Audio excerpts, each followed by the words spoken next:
اٹھا دی فقد اشرک، اس نے پکی بات ہے شرک کیا۔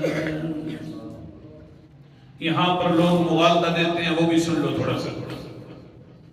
جب یہ اس طرح کی آیات پڑھی جائیں غیر اللہ کی قسم، اللہ کے غیر کی قسم، کہتے ہیں تو محمد اللہ ولیوں اور نبیوں کو اللہ کا غیر مانتے ہیں جی یہ وہابی جی، یہ ولیوں اور بزرگوں کے یہ گستاخ ہیں، اللہ کا غیر مانتے ہیں۔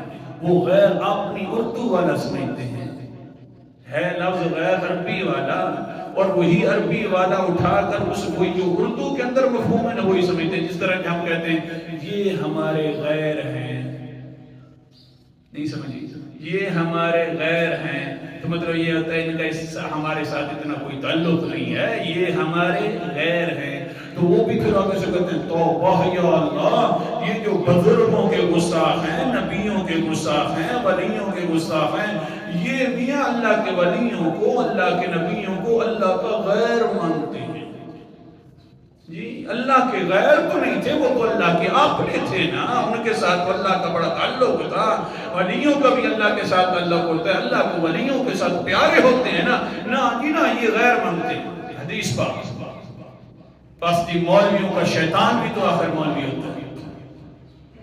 اللہ اکبر کبیر۔ اس لیے وہ پھر یہ کہتے ہیں غیر سے مراد، اللہ کے غیر سے مراد بت ہیں، ولی نہیں ہیں۔ اللہ کے غیر سے، کیونکہ وہ ان کے ساتھ، بتوں کے ساتھ اللہ کا تعلق نہیں ہے نا جی۔ ویسے تو اللہ کے ولیوں کے ساتھ، اللہ کے نبیوں کے ساتھ اللہ کا تعلق ہے، اللہ کا غیر نہ ہوا۔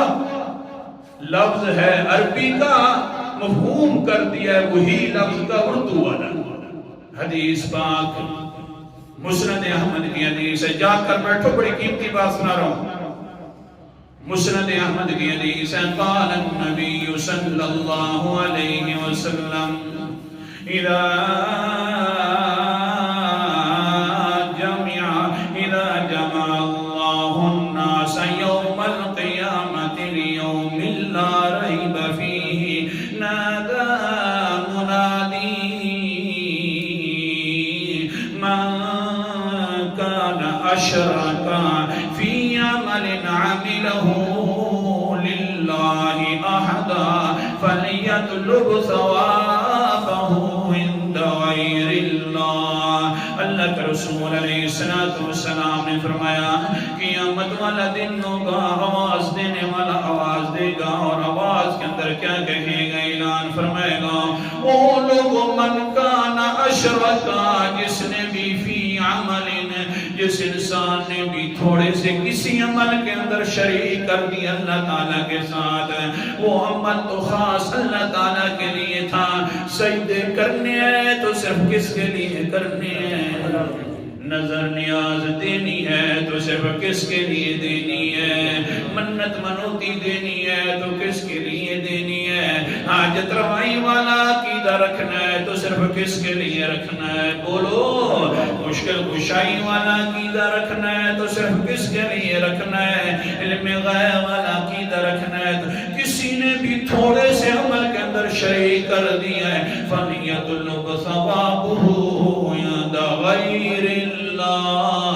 اللہ کے رسول فرماتے ہیں قیامت والے دن وہ اعلان کرنے والا اعلان کرے گا کہ جس نے عمل کیا شرک والا، تھوڑا سا عمل بھی کر دیا، اس کو چاہیے کہ وہ غیر اللہ سے اپنا ثواب لے لے۔